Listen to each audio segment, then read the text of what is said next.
चाहता हूं बड़ी ही एक इंटरेस्टिंग स्टोरी के साथ। ये स्टोरी है एक स्कूल की। एक स्कूल के अंदर एक बार एक टीचर होते हैं जो कि क्लास के अंदर आते हैं। क्लास के अंदर आकर वो बड़ा ही एक टफ सवाल दे देते हैं सभी स्टूडेंट्स को, एक ऐसा सवाल जो कि क्लास का एक भी बच्चा सॉल्व नहीं कर पाता। 10-15 मिनट तक सब स्टूडेंट्स बैठे रहते हैं, सॉल्व करने की कोशिश करते रहते हैं, बट कोई सॉल्व नहीं कर पाता।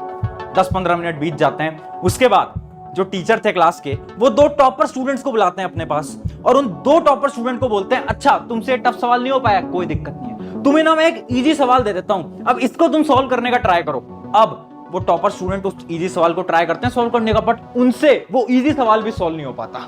अब बड़े निराश होकर वो अपनी बेंच पे जाकर वापस से बैठ जाते हैं। अब टीचर क्या करते हैं कि वो जो मुश्किल सवाल था ना, उसको क्लास के जो ब्लैक बोर्ड होता है उसके ऊपर सॉल्व करा देते हैं और सबको समझा देते हैं कि जो टफ वाला सवाल था उसको ऐसे सॉल्व करते हैं, मतलब उसे पूरा का पूरा सोल्यूशन सबको दिखा देते हैं। अब वो टीचर 2 एवरेज बच्चों को बुलाते हैं, क्लास के 2 एवरेज बच्चों को बुलाते हैं और उन्हें वही सेम इजी सवाल देते हैं जो कि उन 2 टॉपर को दिया था ना, वही इजी सवाल देते हैं सॉल्व करने के लिए। और शॉकिंगली वो जो 2 एवरेज बच्चे थे ना, उन्होंने वो आसान सवाल सॉल्व कर दिया, जबकि वो जो 2 टॉपर बच्चे थे ना, वो तो इस सवाल को सॉल्व ही नहीं कर पाए। सब क्लास के स्टूडेंट शॉक हो गए कि यार ये कैसे पॉसिबल है, क्लास के टॉपर सॉल्व नहीं कर पाए, एवरेज ने कैसे कर दिया।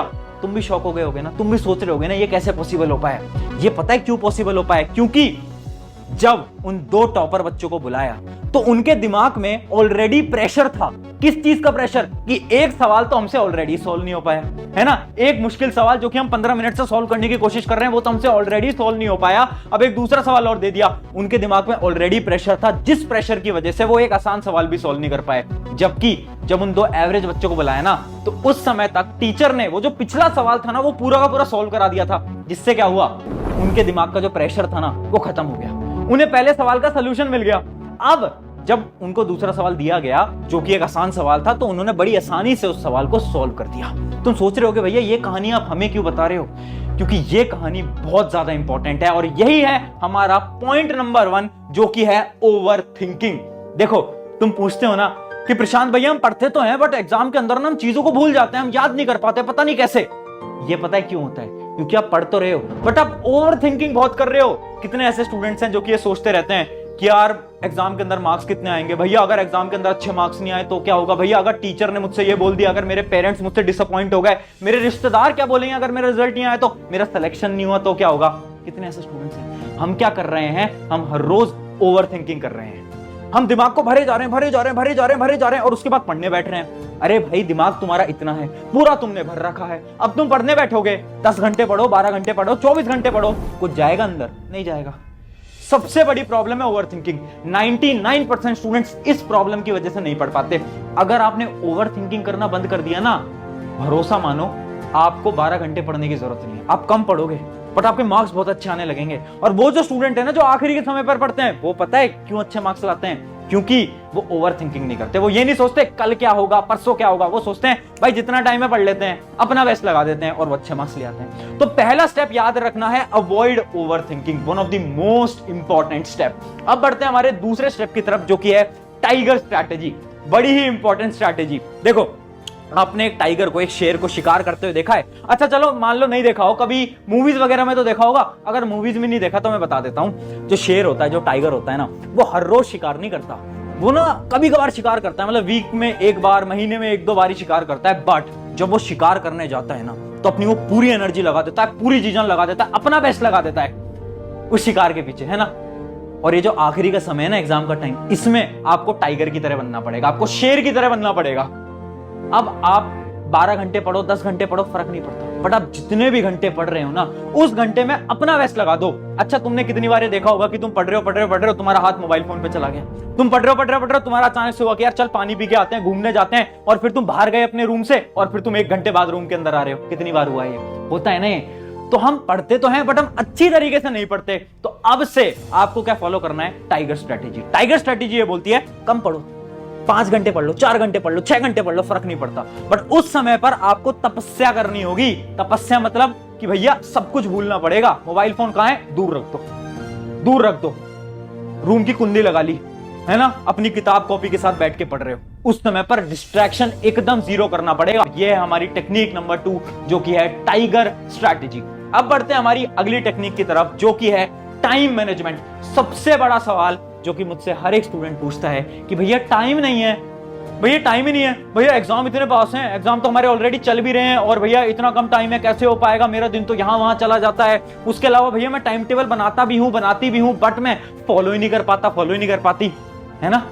ये सारे डाउट्स है ना। अब ध्यान से सुनना, आपको बोल कौन रहा है कि टाइम टेबल बनाओ? कौन कह रहा है आपको टाइम टेबल बनाने के लिए? भैया सब बोलते हैं, हमारे टीचर बोलते हैं, यूट्यूब पे बोलते हैं सब। मैं क्या बोल रहा हूं, टाइम टेबल मत बनाओ।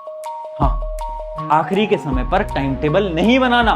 फिर क्या करना है भैया? डेली गोल लिखना है। डेली गोल क्या होता है? हर रोज के टारगेट्स लिखो ना, कि आज मैं क्या करने वाला हूं। जैसे कि एक एग्जांपल दे देता हूं, मान लो आप टाइम टेबल बनाते थे कि 10 से 11 मैं ये करूंगा, 11 से 12 मैं ये करूंगा, ऐसा। अब ऐसा टाइम टेबल मत बनाओ। डेली के टारगेट्स लिखो कि आज मुझे एक मेरा चैप्टर है XYZ, उस चैप्टर को खत्म करना है, उस चैप्टर को खत्म करना है। अब चाहे कुछ हो जाए, अब चाहे सुबह हो रही है, शाम हो रही है, रात हो रही है, ये चैप्टर जब तक मैं खत्म नहीं करूंगा मैं सोऊंगा नहीं। ऐसी डेडिकेशन अगर आ गई ना तुम्हारे अंदर, कोई रोक नहीं पाएगा, कोई रोक नहीं पाएगा तुम्हें। तो डेली टाइम टेबल बनाओ, है ना। ये वाला टाइम टेबल नहीं बोल रहा मैं, ये बोल रहा हूं गोल्स लिखो और उन गोल्स को अचीव करो, बस इतना। अब दूसरा आपका सवाल, भैया गोल्स लिख तो लेते हैं बट भैया अचीव नहीं कर पाते, क्योंकि हमारे पास क्या है ना भैया, हमारे पास टाइम ही नहीं है। अरे दोस्त, किसने बोला तेरे पास टाइम नहीं है? तेरे पास बहुत ज्यादा टाइम है, बट तू देख नहीं पाता। अब आप, मैं फ्रीक्वेंटली LNAP यूज किया है, मैंने बहुत सारे टेस्ट दिए हैं उसमें, पहले जैसे क्लास रैंक। अब आपको क्या करना है ना, अपनी मेंटेलिटी को थोड़ा बहुत चेंज करना पड़ेगा। कैसे? अभी तक आप क्या करते आ रहे थे? अभी तक आप ये सोचते आ रहे थे कि भैया हम ना पढ़ने का टाइम बनाएंगे, है ना, कि भैया हम 2 से 3 पढ़ेंगे, 4 से 5 पढ़ेंगे, पढ़ने का टाइम बनाएंगे। बट अब से आपको क्या करना है? पढ़ने का टाइम मत बनाओ, बाकी चीजों का टाइम बनाओ। मतलब पूरे दिन भर पढ़ाई करनी है, बाकी चीजों का टाइम बनाओ कि भैया सुबह उठेंगे, क्या करेंगे? पढ़ाई करेंगे। अब भैया 8 से 9 ना मुझे नहाने जाना होता है, तो नहाने जाने का टाइम बनाओ, बाहर खेलने का टाइम बनाओ, गेम खेलने का टाइम बनाओ, मोबाइल चलाने का टाइम बनाओ, बट पढ़ने का टाइम मत बनाओ। समझ पा रहे हो हम क्या कर रहे हैं? हमारे दिमाग की जो साइकोलॉजी है उसको घुमा रहे हैं। अभी तक हम पढ़ने का टाइम बना रहे हैं। मैं क्या बोल रहा हूँ, पढ़ने का टाइम मत बनाओ, बाकी चीजों का टाइम बनाओ। जब तुम बाकी चीजों को फिक्स कर दोगे ना, क्योंकि होता क्या है ना, हम बाकी चीजों का टाइम ही नहीं बनाते, हम ब्रेक ले लेते हैं और फिर ब्रेक तो हमारा चलता रहता है 1-2 घंटे। टाइम बनाओ, 1 घंटे मोबाइल चलाऊंगा, 2 घंटे बाहर खेलूंगा, 3 घंटे यहां पर लगाऊंगा, बाकी टाइम में क्या करना है? पढ़ाई करनी है। ठीक है, ये हमारी टाइम मैनेजमेंट स्ट्रैटेजी। ये थी हमारी टेक्निक नंबर 3। अब है हमारी technique number 4, quality greater than quantity. बहुत ज्यादा इंपॉर्टेंट, सबसे बड़ी मिस्टेक, सबसे बड़ी मूर्खता जो कि बच्चे करते हैं, पता क्या है सबसे बड़ी मिस्टेक? कि हम ना सब कुछ पढ़ने की कोशिश करते हैं, हमें लगता है ये ब्रेन है, ये तो कोई मशीन है ना, सब कुछ घुसा लेंगे। अरे भैया 1 रात पहले पढ़ेंगे, क्या क्या पढ़ेंगे भैया? सब पढ़ेंगे, है ना भैया। भैया यूट्यूब पे 1 शॉट भी देखेंगे, भैया नोट्स भी पढ़ेंगे, भैया ये भी करेंगे, वो भी करेंगे। जब पढ़ने बैठते हैं तो पढ़ने की कोशिश तो सब करते हैं, बट दिमाग के अंदर भरता जाता है और दिमाग पूरा का पूरा, और अगले दिन सुबह एग्जाम में जा रहे हो, याद ही नहीं आ पा रहा। याद कैसे आएगा? सब कुछ तो भर रखा है, कैसे लिख पाओगे? तो करना क्या है, इमेजिन करो आपके एग्जाम के अंदर आ रहे हैं 10 चैप्टर। मैं क्या बोल रहा हूं, 10 चैप्टर मत पढ़ो, पूरे चैप्टर मत पढ़ो, 8 चैप्टर पढ़ लो, 8 चैप्टर पढ़ लो। बट ये जो 8 चैप्टर है ना, उनको ऐसे करके जाओ कि अगर एक भी सवाल आ जाए एग्जाम के अंदर तो बोल दो कि भैया आता है मेरे को। ठीक है, तो सब कुछ मत पढ़ो, बट जितना पढ़ो उसको ऐसे पढ़ो ना कि भैया याद रहना चाहिए, रिवाइज करो उसको बार बार। Revision is important. ठीक है, तो ये होता है हमारा क्या, quality is greater than quantity. और मैंने तो बहुत सारे बच्चों को देखा है, अपना समय कहां लगाएंगे? नोट्स बना रहे हैं। अरे भाई आखिरी के समय पर नोट्स क्यों बना रहे हो तुम? आखिरी के समय पर नोट्स बना रहे हैं, अपने 2-2 घंटे बैठ के नोट्स बना रहे हैं। आखिरी के समय पर नोट्स नहीं बनाए जाते, ऐसी गलती मत करना। ठीक है, अगला और सबसे इंपॉर्टेंट पॉइंट, आखिरी पॉइंट, जो कि है मेक योर व्हाई क्लियर। इसको मैं छोटे से स्टोरी और एक एग्जांपल के साथ समझाता हूं। इमेजिन करो 2 बिल्डिंग हैं, ये है हमारी बिल्डिंग नंबर 1 जिसको मैं B1 बोल रहा हूं, और ये है हमारी बिल्डिंग नंबर 2 जिसको मैं B2 बोल रहा हूं। ठीक है, आप हो यहां पर, ठीक है, और बिल्डिंग 2 के अंदर अचानक से आग लग जाती है। क्या आप अपनी बिल्डिंग को क्रॉस करके अब बिल्डिंग 2 के अंदर जाओगे? भैया ये कैसा सवाल पूछ रहे हो? ऑब्वियस सी बात है, हम नहीं जाएंगे, हम बेवकूफ थोड़ी ना, मूर्ख थोड़ी ना, हम आग लगी हुई बिल्डिंग में जाएंगे। चलो मैं तुम्हें 10 लाख रुपए देता हूं, जाओगे? भैया नहीं यार, 10 लाख रुपए हमारी जिंदगी से इंपॉर्टेंट थोड़ी है। चलो मैं तुम्हें 20 लाख रुपए देता हूं, जाओगे? नहीं भैया, जिंदगी इंपॉर्टेंट है ना। अब ध्यान से सुनना, इमेजिन करो बिल्डिंग 2 के अंदर तुम्हारे कोई रिलेटिव्स हैं, तुम्हारे रिश्तेदार हैं, या फिर तुम्हारे पेरेंट्स हैं, है ना, तुम्हारे मम्मी पापा हैं। अब क्या करोगे? भैया अब तो जाएंगे, अब क्या मुझे तुम्हें पैसे देने की जरूरत है यहां पर जाने के लिए? नहीं, तुम बिना पैसे के जाओगे। क्यों? क्योंकि तुम्हें इस बिल्डिंग 2 में से अपने मम्मी पापा को बचा कर लाना है। हाँ है ना? हाँ है ना? है ना? इस केस के अंदर क्या हुआ, पहले आप इस बिल्डिंग में नहीं जा रहे थे, बट जब मैंने आपका वाई क्लियर किया, जब मैंने आपको एक रीजन दिया, जैसे आपको रीजन मिला आपने बोला अब तो जाना पड़ेगा, है ना? सिमिलरली पढ़ाई के अंदर आपको क्या करना है, अपने वाई को क्लियर करना है। हम पढ़ क्यों नहीं पाते? क्योंकि हमारा वाई क्लियर नहीं है। कितने स्टूडेंट से सवाल पूछते हैं कि भैया मन नहीं हो रहा। मन इसलिए नहीं हो रहा क्योंकि तुम्हारा वाई क्लियर नहीं है। 95 लानी है भैया, आईआईटी के अंदर जाना है भैया, नीट के अंदर जाना है। मैं सवाल पूछूं क्यों, वो नहीं पता भैया, बस लाना है। क्यों? अरे वाई तो क्लियर कर ले दोस्त। जब तक वाई क्लियर नहीं होगा तब तक कैसे हो पाएगा? ठीक है, और क्या है तुम्हारा वाई? आज सोचो और इस वीडियो के अंदर कमेंट करो। इस कमेंट के अंदर सब स्टूडेंट्स अपना वाई बताएंगे कि तुम्हारा रीजन क्या है, क्यों लानी है 95, क्यों करना है टॉप, क्यों करना है आईआईटी जेईई, क्यों? रीजन क्या है? वाई। हर एक स्टूडेंट आज अपना वाई लिखेगा, जिससे कि तुम्हें याद रहेगी यार ये मेरा रीजन है जिसकी वजह से मुझे मेहनत करनी है और पढ़ाई करनी है। तो ये थी आज की वीडियो, जिसके अंदर मैंने आपको 5 स्मार्ट स्टडी की टिप्स बताई।